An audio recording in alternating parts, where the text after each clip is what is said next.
মৃত্যুর পরে কোরআন শরীফের সূরা তাওবার মধ্যে আছে আবু তালেবের মৃত্যুর পরেও নবী আবার আল্লাহর কাছে হাত তুলে বলছে, আল্লাহ আমার চাচাটারে মাফ করে দেন, আমার চাচা জাহান্নামের আগুনে জ্বলবে। আল্লাহ আমি এটা মানিয়ে নিতে পারি না। আসমানওয়ালা আল্লাহ কোরআনের আয়াত নাজিল করছে, বন্ধু হাত নামান, আমি মাফ করব না। নামান হাত নামান,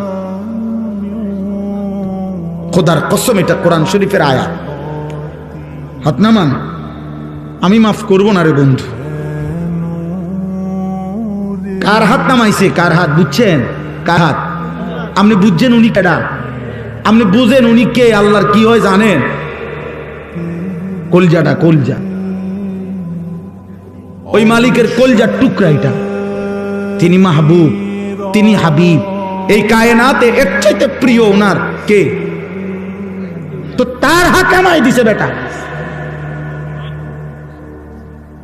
ওনার হাত নামাই দিছে। নামান, আপনি হাত নামান। আপনি কে? আমি কে?